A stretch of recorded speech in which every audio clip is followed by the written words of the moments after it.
I was at Paris Blockchain Week just gone in March, and the place is fully sold out, and there are still people who are really bullish, just like me, like you, really bullish about the market. What I've seen is a lot more business development roles are coming up, which is great news, because I think that is an indicator that the companies are bullish about what they're building, and they know the market is coming back. So having 10 plus years experience in Web2 is massive, and then converting that into Web3. So that's I would say is I think this is a market for more experienced people already exists in the market. I think the case for Latin America is much more positive looking. Given that the governments are proactively looking into how they can bring regulation and so on and so forth to try to normalize it as a normal currency. Hello, everyone. Thank you for joining us for the season finale of Emerging Voices and EmergingCrypto.io podcast, where we'll be segmenting Web3 thought leaders from emerging markets. I'm your host, John Lira, founder of EmergingCrypto.io, your single go-to source for Web3 news from emerging markets. Today, we are wrapping up our second season with a very special guest to discuss jobs and careers in Web3 around the world, Sam Wellalage, founder of WorkInCrypto.Global. If you want to connect with a team of headhunters and recruiters dedicated to Web3, you may reach out to Sam and his team by going to WorkInCrypto.Global. Sam, nice to see you again. Thank you for joining and welcome to the show. Thanks, John. It's a pleasure to see you again. We had a great chat last time. So yeah, lovely to be here, and look forward to contributing to your podcast. Thank you, Sam. And Sam, for the uninitiated, what is WorkInCrypto.Global? Sure. So WorkInCrypto.Global, we are predominantly an executive search firm specializing in the Web3, but we also support junior and mid-level candidates from sales, marketing, engineering, so on and so forth. So my mandate is mainly look at talk to C-level executives within Web3, or Web2 executives want to get into Web3, and I help them with C-level jobs.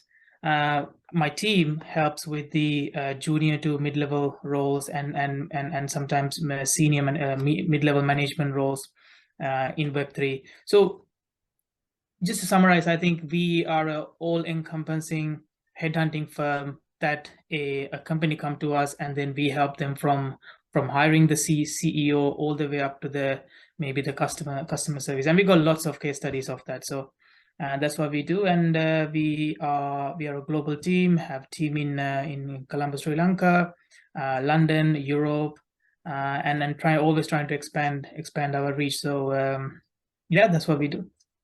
You've had quite an interesting career journey, transitioning from university and police recruiting to tech, fintech, and finally crypto and Web3. Could you share the moment when you realized that crypto, blockchain, and Web3 was the field you wanted to build your business around? And what was it about this emerging field captivated your interest? Yeah, I think great question, John. So I mean, like you said, I've worked in many different industries, right? From tech, government sectors, all sort of stuff. And for me, the time I realized that this is the place I want to be, because I still have a tech recruitment business called 5Tech, which we were working with some fastest growing startups in specialists focusing on the UK.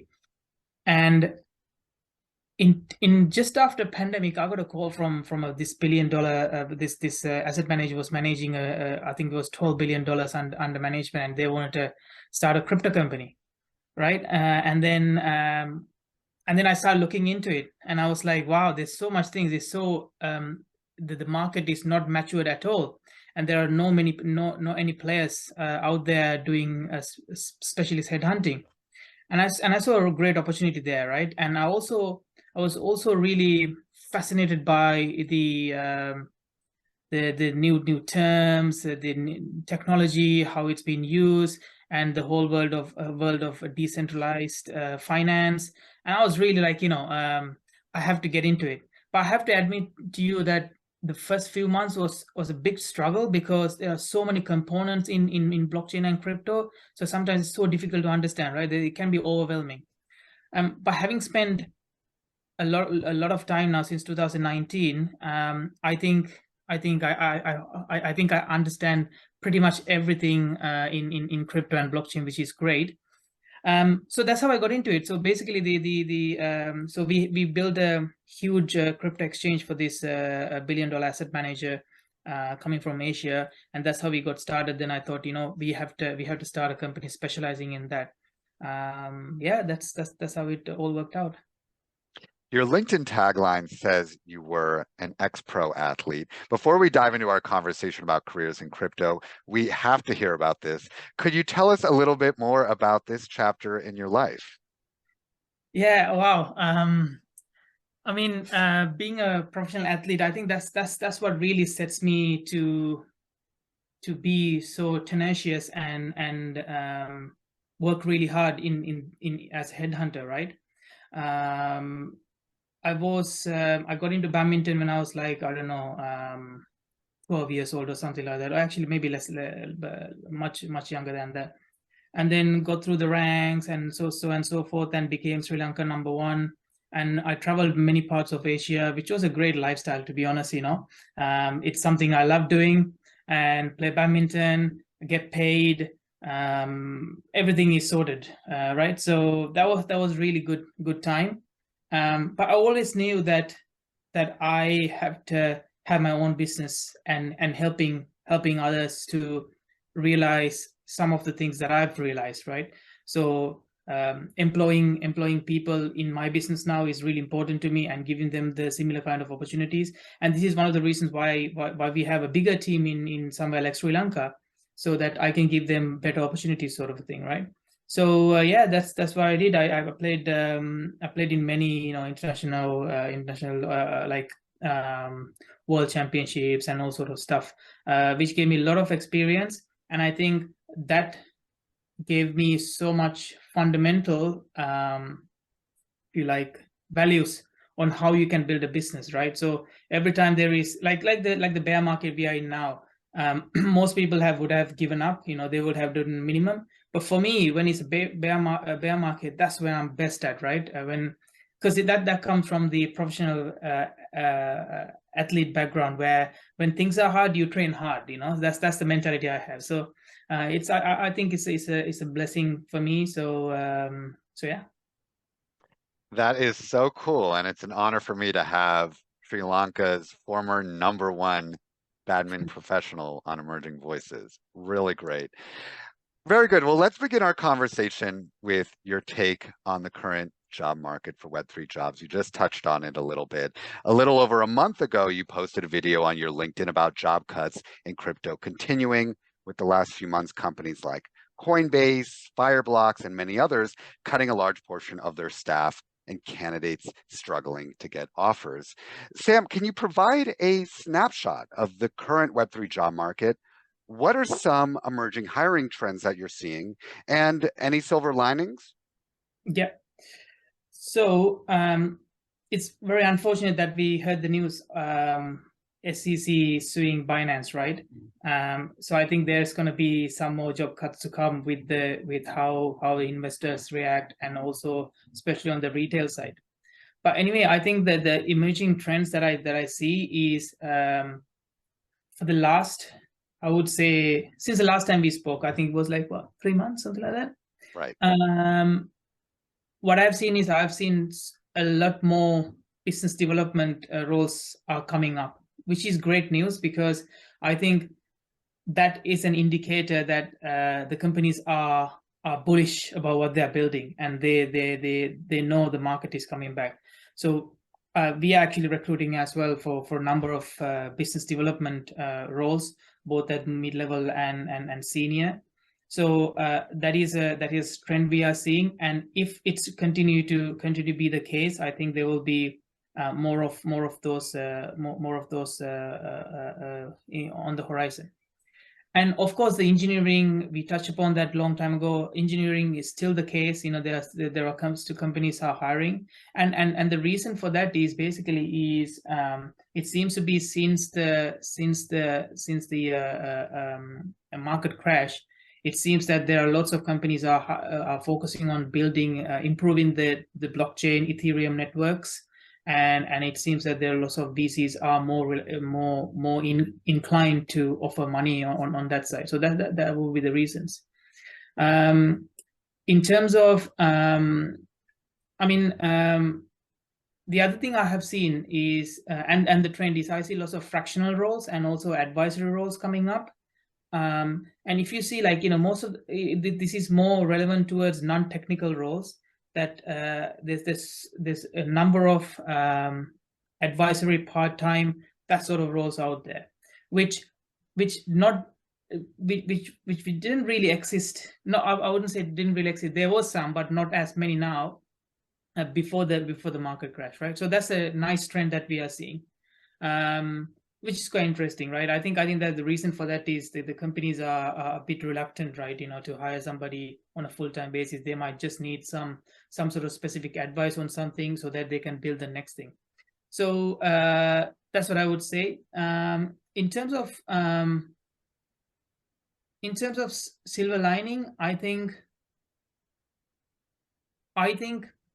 in this market, right, candidates with experience are being recognized.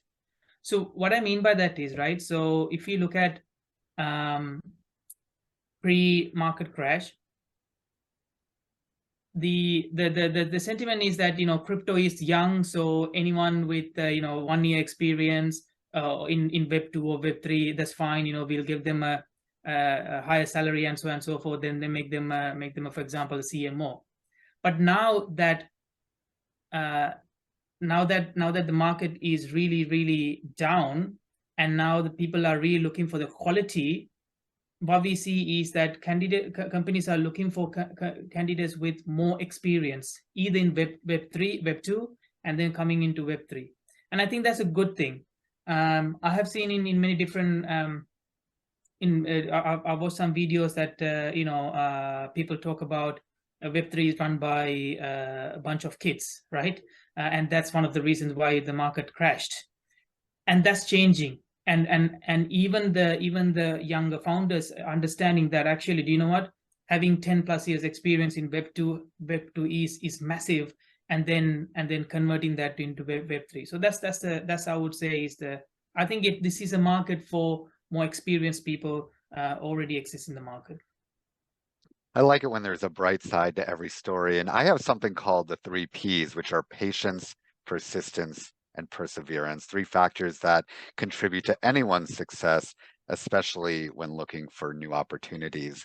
And for those that have listened to you speak before, Sam, and you've already just touched on a little bit about engineering, you said that engineering and compliance roles will be sustainable career paths. You touched on the demand for engineering, but what about compliance roles? And as well as for both engineering and compliance, what kind of engineering roles and compliance jobs are you seeing in demand in particular?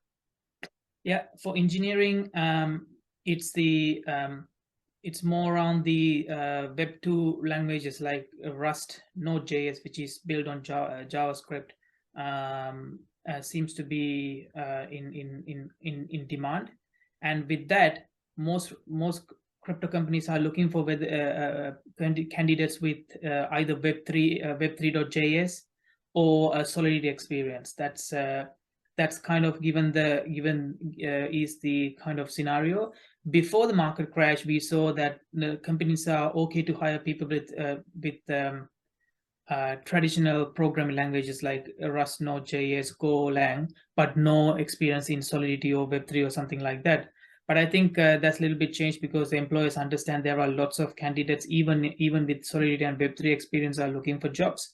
So they're in demand. But I have to say, some of the crypto companies, they don't need engineers with Solidity or Web3 because their code base is not in some different departments in a company. the code bases are the code base doesn't touch Solidity or Web3. So even with that, you'll be okay with having a great Rust engineer or Node.js engineer, Golang engineer. These three main languages are the ones that used in most of the crypto companies, and some Python as well. So that seems to be in demand. And then I know R3 is building something called Core. They already have a blockchain called Coda. There are some engineers who are already working on that. That it might actually be another emerging trend that we might need to look at, because R3 is, as a company, they consult for big organizations like governments and things like that, and building blockchain solutions. So Coda might be actually something to look at in the future. Yeah, that's what I would say. In terms of compliance side, we've actually hired for some major players, some quite recently, regulatory people, regs, and also people with legal background, people who are qualified legally qualified, and people who can look at contracts, supplier both contracts in terms of in-house contracts, as well as mainly as supplier contracts and things like that. Getting that commercial side legally sound and secured it has been quite a big proportion, I would say, for most companies, at least the companies that we've worked with. And I'm talks with other companies who are looking to bolster their legal and compliance side. So in specific roles wise, I would say there is demand for regulatory and legal consultants. That's one for sure. And then we saw a hike in demand for sort of KYC transaction monitoring candidates maybe a month ago or so, but I think it's died down again because that kind of a role, right? KYC, transaction monitoring, that's always depending on how many transaction or activities a company have. When the market crash, those kind of jobs is not so much important. But I think when the market crash, what's most important in terms of compliance side is the regulatory and compliance. So that's the demand I see.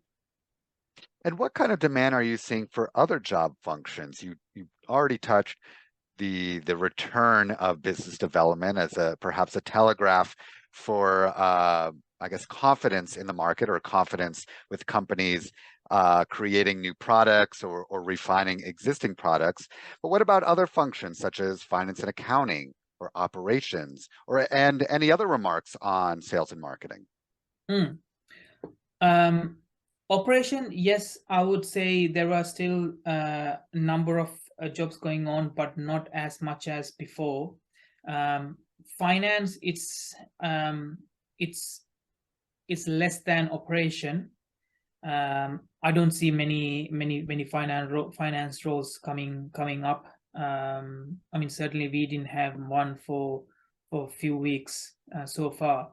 So I think finance as a career, I think the candidates seems to stay in a company for much longer than somewhere like operations, sales, engineering, things like that. So maybe that is another reason, apart from the there's not many jobs to go around. But I also think that candidates working in the finance sector finance area, they seems to stay in a company for longer, right? So that's what I see. What else I see? I mean, here's an interesting one, right? For the VC venture capitalist funds who are hiring, they're still hiring for like investment analysts. That seems to be a big one, but that's quite niche, right? Because not everyone is an investment analyst. So that's a niche one, but I think that's improving that side. So yeah, and apart from that, conferences, Web3 conferences are also doing really well. Like, it's interesting to say this. I was at Paris Blockchain Week this just gone in March, and the place is fully sold out, and there are still people who are really bullish, just like me, like you, really bullish about the market. So I think these sort of Web3 events, they are hiring as well for more on the sales side. Yeah, that's the market I see. What are the most sought after roles in Web3 right now? And have you noticed any new roles or sectors within Web3 that are beginning to gain traction in terms of job demand? I mean, we touch upon the sought after in terms of engineering, business development, compliance, those three in the top 3 level. What are the new functions that are growing within that? Because I think because there are lots of products are built, they're trying to improve the blockchain network, Ethereum network, so on and so forth. Developer relations candidates seems to be a is a trend that I see more in Web3 compared to Web2. A developer relations is like it's like somebody work between the developer themselves, and then they can take that idea to commercially, to take that technical idea and turn it to commercial, right? Something similar to that. What's a developer relations do? That seems to be a big trend happening, and I think it's in line with the number of products that people are building, number of engineers they are hiring. So it's natural to have that.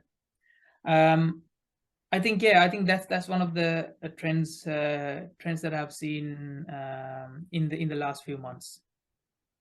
Let's talk salaries for a moment. Could you shed some light on the estimated salary ranges across different job pillars and experience levels? Yep.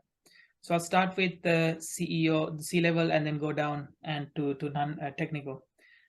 Typically, a CEO would be earning around 300K USD on a base. This is the average. Now, this always changes based on the size of the company, where they are, so on and so forth. So I know some of the bigger companies, the CEO would be on about 500, 400, that sort of mark.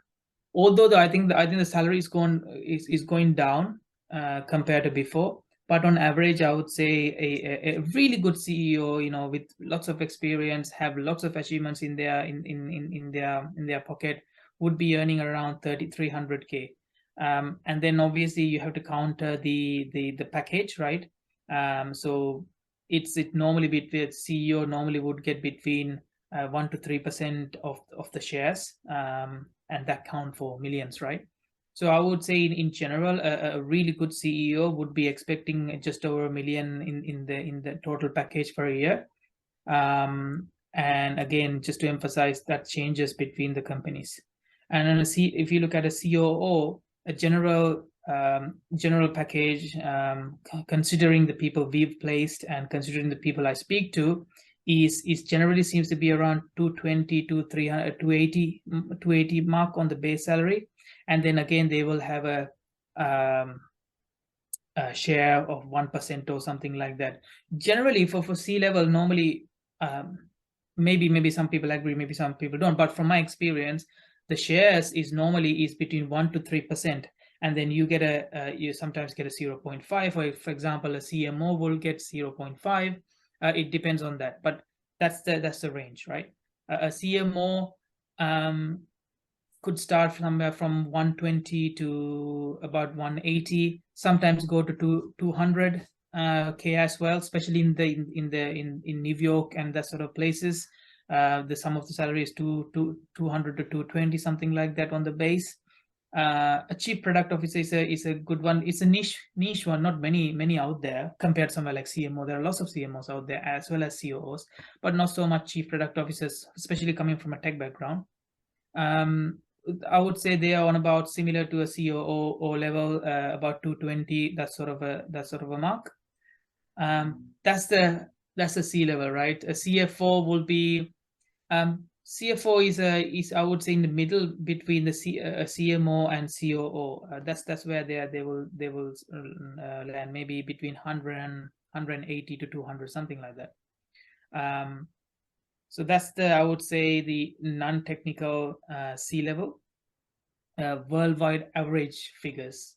And then if you go to something like a head of investment, For a VC fund, we're looking at about 200K USD. An engineering manager who's on the technical side, they will be looking after the architecture of the project and everything. They will normally start about 150K. In some cases, there are engineering managers who are paid 200K, so on and so forth. But I don't think that sort of salary exists anymore. So the realistic figures, I would say about 150 is as a starting point. And then the software engineers, they seems to still be on the similar salaries that they were before, maybe a year ago, which is about 130K, something like that. When I say software engineers, they will be more on the people with, for example, Rust or Node, and they have smart contract experience. So those are the figures we're looking at. Software engineers, unfortunately, they don't get so much equity compared to the more the senior level. So as a package, what you really need to think is, like, when you look at the C-level, sometimes it's not just about the base salary. What is the package that you're getting out? Because for a CEO or COO, even any other C-level, sometimes for them it's about, what's my retirement package going to be like, right? So when they, especially at a startup level, when they join, they think like, okay, you know what, what am I going to get out of this after 5 years working here? Because they've done this job for so many times. Apart from the challenge itself, most people at this level will be looking at, what's my total package? What is my end goal here? So that's need to be accounted. But so you can play with these numbers, and you need to adjust accordingly how much equity you're going to give, or how much cash you're going to give, or how much bonus you're going to give. And just finally to touch upon that. So for example, I've placed candidates who are on about 220K base salary, and they get 100% bonus on that. So you double that. And same for CEO, COO, CMO, something like that. But both CEO, COO seems to have more higher bonuses and matching bonuses most of the time. And then the lower you go down, the less bonuses there seems to have. So that's my take. What about maybe more mid-level and junior roles in perhaps both the technical and non-technical side? What can people expect at those levels? Yeah. So we talked about compliance. So let's cover that bit. So in compliance, a KYC analyst, so somebody like that in London, they would start about, let's say they don't have any experience that they're going to Web3. They would start around 35K, 40K, that sort of mark. And in the Middle East, it's slightly, maybe Middle East salaries are a little bit higher. It needs to be higher because the expenses are much more. So that change about by 10K or so. So if somebody who's working on a KYC role in here, they're earning 35, you would be expected to earn about 45K in somewhere like Dubai. So that's a more of a junior level, right? And then you come to maybe compliance manager, that sort of level. We are looking around 55, 60K mark. And then the more experience you have, the salary seems to go up. For a head of compliance, let's look at compliance manager. Some candidates are on about 70K, 80K, that sort of mark in USD. And then if you look at head of compliance, that sort of role, that figure changed quite a lot. So that would be somewhere around starting at 120, going up to about 180 in the compliance side. For technical junior roles, a junior software engineer will probably be earning about 50K, that sort of mark. Obviously, you can see there's a big difference between a junior KYC person and junior software engineer, right? The skill level is different, and that reflected on the base salary by about 20K or so in the USD value. So yeah, and then a customer service person in working in a maybe for exchange, starting salary is about 30,000 pounds, so that's about 35,000 USD. What else? I think, yeah. Have I covered everyone? What about sales and marketing? People that are out there hunting new business, doing BD, or people that maybe, to use a colloquial term in sales, that are farmers, that are the relationship managers after the business has been won and their expectation is to cultivate and grow that relationship. What can people on that side of the business expect package-wise? So this is where I think sales people who are, like you said, who go out there to win business can actually make significant in commission. And so just to give an example, so maybe a mid-level sales executive, they will be earning about 35 to 40K in base salary in the USD value, but they equally have the opportunity to double that in commission alone. Now, the general sentiment is that the lower the base, the higher the commission. That's what has been in every sales, in every sale, regardless of the industry. And sometimes when the base is higher, the commission earning capabilities are less. For a senior exec, I would say they are on about 70,000 USD per annum on the base, and then they have the opportunity to earn about 50 grand or more in commission. So their total will be 120, something like that. Now you take another step forward to a head of sales or something like that. Most head of sales will be on 6-figure salaries on the base salary, and then they will get a commission from the team. When they do a good job, they get a commission on that, but also they get commission for the clients that they introduce. So for a head of business development, I would say normally the starting salary is about 120, something like that on the base, and they have the opportunity to earn more than their base salary in commission. So those are the going figures. It's very interesting getting your take on the salary ranges in Web3. Candidly, it's I'm a little bit surprised to hear that it's rather kind of normalized relative to other industries. The sentiment that I get from talking to people in the market is that Web3 is a place where people can make it rain. And maybe that was the case during the last bull market, when there was just this extreme market mania.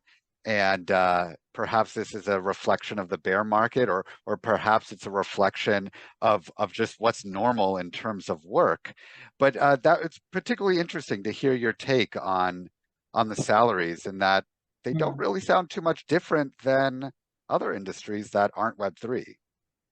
Yeah, no, I mean, I think the salaries expectations of a candidate would expect much less now, compared to maybe before the market crash. But I think that the average salaries are still seems to be quite similar to other industries. It hasn't really gone down as much as one would expect. And it's also depending on the company, right? So some companies are not willing to spend that much money. But then what you need to think is, with as a candidate, if you look at the candidate market, right, there's not a lot of talent out there, even if it's a bear market. I know there are lots of people are looking for jobs, but not everyone is great, right? If you want to hire the great people, still you have to pay high salaries, because they are being paid high salaries even now. So it's a fine balance, I would say, between what a candidate is really looking for, and what type of a talent that you want to hire. Because, for example, you can hire software engineers, you can pay 130, or you could pay 100K, and there's a big difference between those two candidates. I can tell you that right now, right? So it's a fine balance, but I wouldn't say that it has dramatically gone down to a place where I think it's really still in par with technology, tech sector, fintech sector. Let's pivot our conversation to talk about emerging markets. When we first spoke earlier this year, we briefly touched on WorkInCrypto.Global looking to possibly expand into Asia, and that you're keeping your eye on Latin America. Sam, what kind of shifts and trends are you noticing in the Web3 job market of regions like Asia, Latin America, but as well as Africa and Eastern Europe? And how do these markets compare to more established ones today? So yeah, we since the last time we spoke, I've made some connections, looked into Asia specifically because that's an area that I have a huge interest in, and also Latin America. I think the case for Latin America is much more positive looking. Given that the governments are proactively looking into how they can bring regulation and so on and so forth to try to normalize it as a normal currency. I know I read a report about China that they rather than having a decentralized, they're looking at a more government controlled sort of a coin and things like that. But I think that's totally different in somewhere like Latin America, places like I don't know, El Salvador and places like that. So I think there was a study done by Mastercard. There was I think 51% of the total population in Latin America have used crypto in a stable coin. That shows that there is huge growth area in that region. I don't think that will be the same case in somewhere like, I don't know, London or Europe or somewhere like that. And I think it makes sense because people have lost confidence in their own currency, and so they're looking into alternatives, right? So I think there's a big market, and I think what was the company? I think Bitfinex. They recently acquired a Chilean operating exchange, just to show that the big organization coming in and acquiring these companies because they also see this side. In Asia, I think Asia is quite a tricky place. When I say Asia, first thing come to my mind is China, right? Obviously, that's the biggest economic contributor from Asia region. That's a tricky one, I think. It all depending on how the government see crypto as a digital currency. That will be interesting to see. I'm closely watching what's going to happen in there. Now, the biggest difference I would say between the emerging market and the ones that are already established, I feel there's going to be more innovation from the emerging markets. And I also think that based on where you are, the type of talents and everything else is totally different. For example, if you're to start a crypto company in Latin America or in China, you'll be much easier to find talent. It will be much easier. So there is advantage for them as well in that sense. Yeah. So, but I think somewhere like Latin America will come in the next couple of years or so. We'll see there's more and more companies, especially big companies like OKX, Binance, and people like that will have massive presence there because there is an opportunity to make money. I believe one of the most valuable commodities for anyone is feedback and advice. And let's get your feedback and advice for people to stand out, to be successful when looking for a job in Web3. And given the rapid changes in blockchain and crypto, it can be hard to keep up with the pace of new developments, especially if someone is already working full time.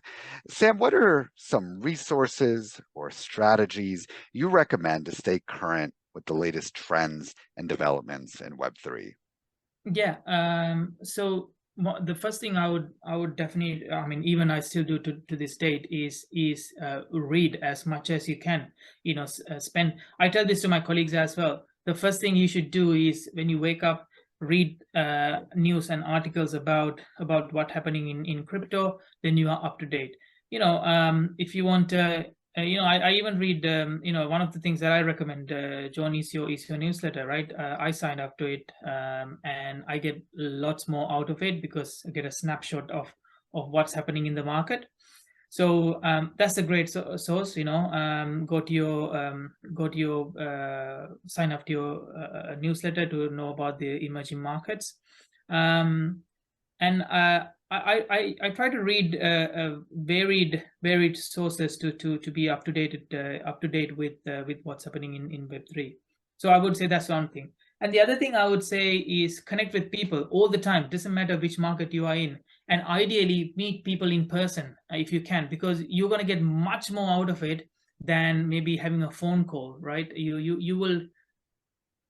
have the opportunity to connect at a deeper level and exchange more ideas. And I think at most scenarios, for me, I get inspired, right? Let's say, even if it's a bear market, I go and meet somebody, and then I suddenly get inspired, thinking, all right, you should think this way. So I think that's a great way. Keep meeting people, make connections. Regardless of the market you are in, you will go somewhere.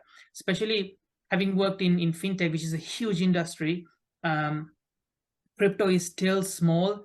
I meet the similar faces in when I go to conferences. So this is the time for you to make connections, keep making them, and maybe after 5 years or so, you probably have connections. You will probably know everyone, right? That's how I would say stay current and up to date, and also get to know little secrets about what's happening in the company, sort of a thing. Can you share some typical questions that candidates might face during interviews for both technical and non-technical roles in the Web3 space? And what do companies expect their candidates to know and to be articulate about when it comes to the world of Web3? Yeah, the number one is you have to know what you're applying for, right? What I mean by two segments. One is the company.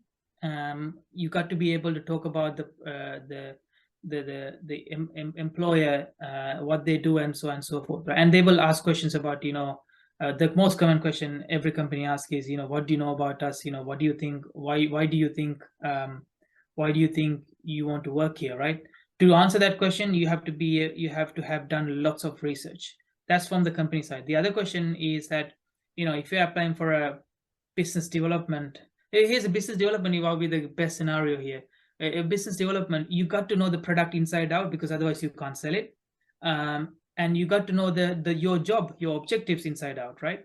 So those two are number one when somebody is preparing for any kind of interview. You got to be able to know inside out both the company and the role you're applying for, and how you in the middle be able to connect those two to bring what the company is looking for. That's number one.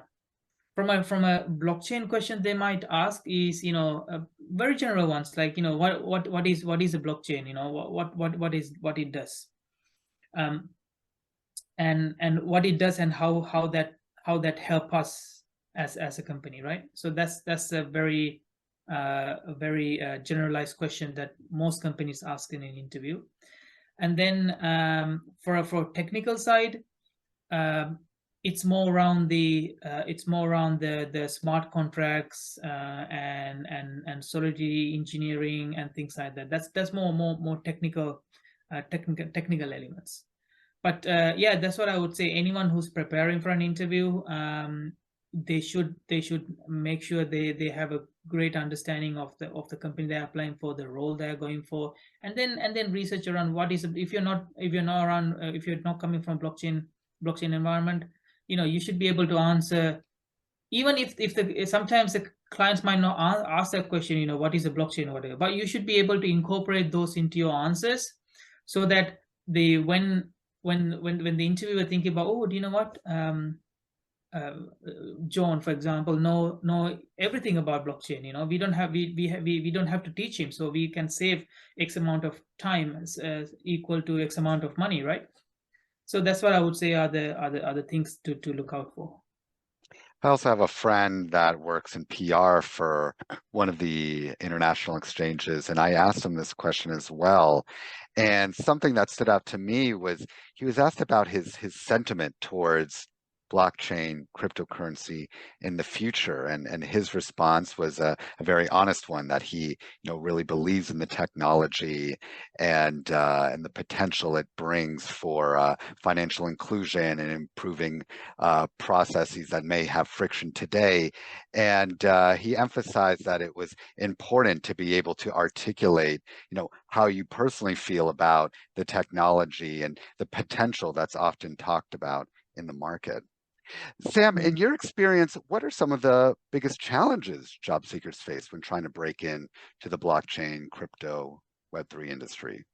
I think one of the things right now is I don't think there is enough jobs in Web3 for people that looking for Web3. I know that's not the most positive, but that's the truth.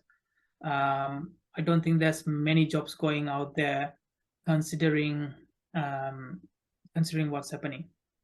But I also think it's also because we are still figuring out what we really need from sometimes from a talent point of view, right? So those are the two things from a company point of view. The biggest challenges job seekers facing right now when it's come to blockchain is not having enough commercial experience. So how can they get commercial experience? Because even today, right, when I spoke to a guy yesterday, he doesn't have any blockchain experience, but great, fantastic Web2 experience. But he wants to get into Web3, even with what we've heard. So there are still people who believe in the technology, who understand the technology, yet they cannot step into it because they don't have commercial experience, because most of the companies right now is asking for commercial experience. So how you can get that will be one of the things that candidates can tackle. You have many ways of doing that, not particularly commercial experience, but you can get certification. If you're a compliance, you can get certification in chain analysis and all sort of stuff. If you're an engineer, it's quite easy. You can do a Solidity course and things like that. You can do that. And so I feel that not having enough commercial experience is a big issue. So candidates should try to get that. Now, a solution for maybe for operation level, that sort of a thing, right? You could even try to get a sort of like a part-time job sort of a thing, helping a startup. I know some candidates are already doing this, which is great, and this is a great way to step in to get to know Web3 and also get experience so that you can overcome that challenge. That's a great thing that they can do. I think that will be the biggest challenge that candidates are facing right now.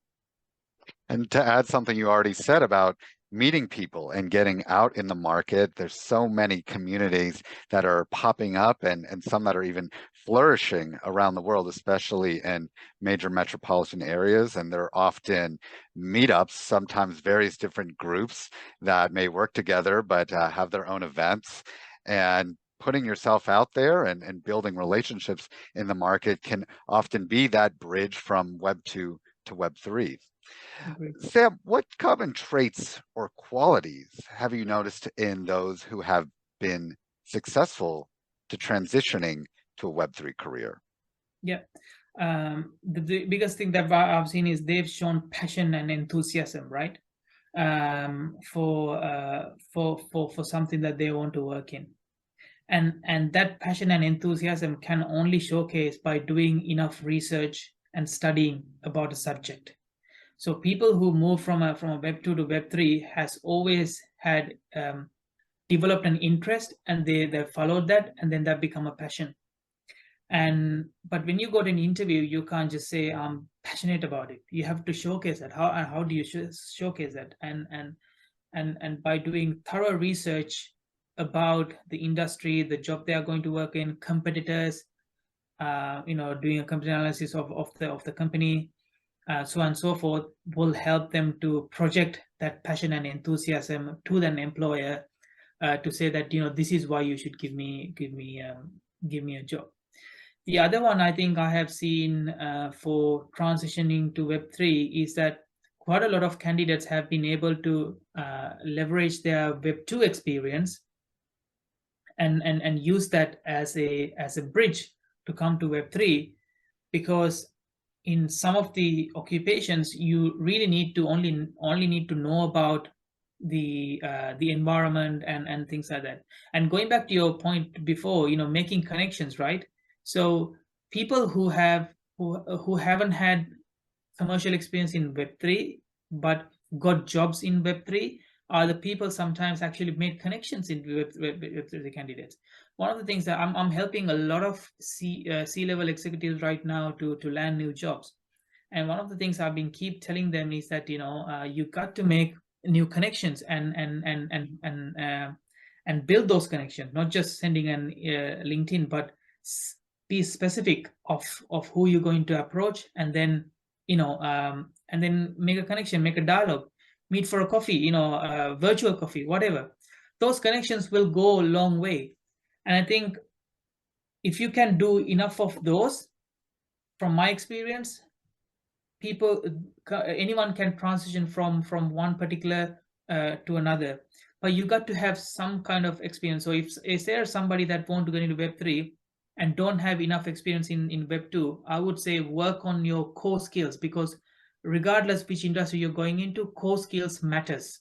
If you're sales going to be the same thing, and you want to go Web3, you just need to learn the ecosystem, you need to have the network, you need to know the terms, you need to know what you're talking about. Those can be learned within about 6 months or so, but the core skill you can't.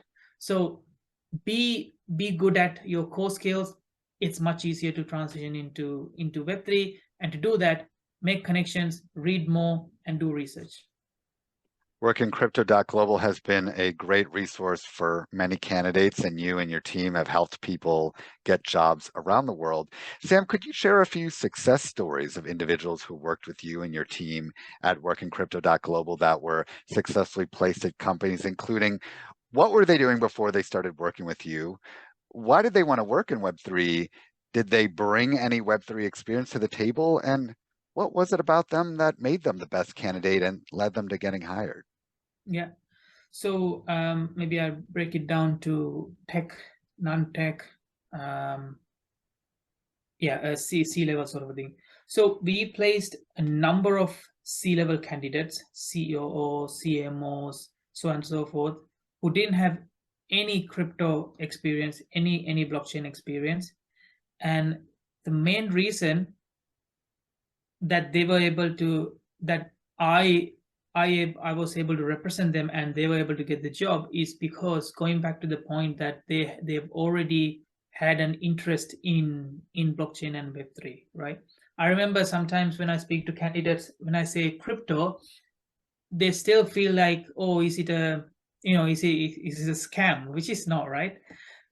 So I think what made them really good candidates to be able to transition, because they already done their research, they understand the market, so on and so forth. So a success story would be, again, going back to it, the most these candidates that we place from Web2 to Web3 have shown great achievements in their Web2 careers. So they know the process. If you're a CMO, you already know how to build a brand, or whichever it is, right? So that part really helped. And then all you need on the other side is the interest and passion for Web3. So we done a lot of placement like that. And then the engineering side, again, I remember we did, before the market crash, we hired a number of Node.js engineers who didn't have any Web3.js experience, as well as Solidity. And sales wise, is the same scenario. I think, yeah. Did I answer that question? Is there anything I missed on that? No, but I think it's very encouraging what you're saying. It's to me, it's you're kind of demystifying finding finding a job or transitioning your career into Web3. And I think that's a very rational sort of explanation the way you're putting it. These new companies in this emerging industries, the products may be new, the terms may be new to some people, but at the end of the day, sort of running a company is going to be similar across different industries. You're going to have the C-level team, you're going to have the finance team, you're going to have the ops team, you're going to have the engineering team, so on and so forth. And I think for people that are looking to explore a new career in this field, or maybe they're starting their career in this field, that aside from perhaps gaining some knowledge on what is blockchain and what are the use cases, so on and so forth, they could be reassured that there's just going to be similar job functions and pillars, and that if you bring Indeed. experience to the table, you'll be able to get a job with, to use the 3 Ps again, patience, persistence, and perseverance. And this will be the case for more developing markets, right? Like we talked about Latin America, China, that sort of places. Frankly, there's not many people with a lot of, although the retail population is using it, but for example, they're using mainly exchanges and things like that that are not based out in Latin America. So those companies will be hiring candidates who doesn't have crypto experience but have a passion and interest for it, as long as you can show, like we discussed, core skills. That's the key. Well, we're getting close to the end of our conversation, and something very special about WorkInCrypto.Global is the charity it supports that you founded. Sam, what is the charity and the inspiration behind founding it? What does it do? And how does WorkInCrypto.Global support the charity? Yeah, so this is something I always wanted to set up, because I'm originally from Sri Lanka and didn't grow in very favorable circumstances. So and when I was playing badminton, going back to earlier in our conversation, right, I always knew I have potential to maybe play in Olympics, but never got the opportunity because there were so many constraints. Like you have to study all the time because my parents didn't have a lot of money and so on and so forth.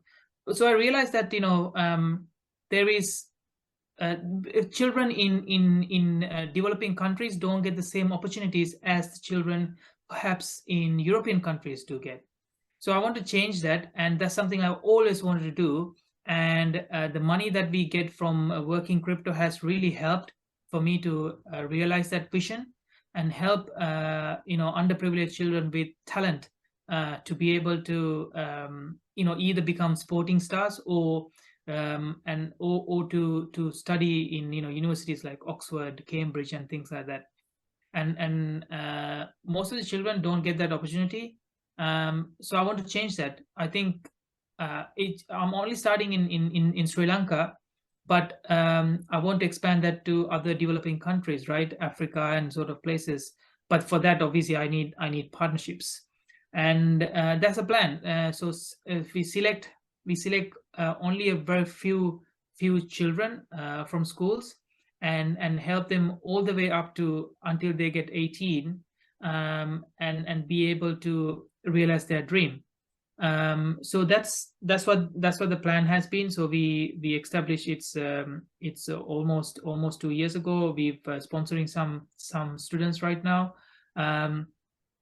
It's going good, but I think and I also feel that this is a good way for us to bring I would say more brand awareness to crypto and blockchain, what it does in a way, right? So yeah, that's what it does. Well, we're just about at time. Let's wrap up our conversation about the future for successful careers in Web3. There are a lot of different things happening in crypto, and for job seekers, particularly candidates who want to change industries and work in Web3, it's important to find something that interests them, whether it be metaverse, payments, gaming, security, etc., as well as deciding if working at a startup is important to them or working for institutions or government in this field. Looking ahead in the future, Sam, in your view, what specific areas of crypto and blockchain use cases, such as gaming, payments, or security, for example, are poised to offer sustainable and rewarding career paths for people looking to work in this industry?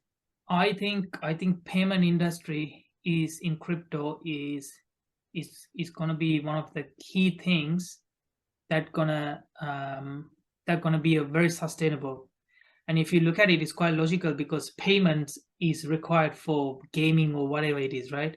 And if you look at somewhere like Ripple and what they're building as well, so they have their own payment thing that's going on, and so as many other crypto companies.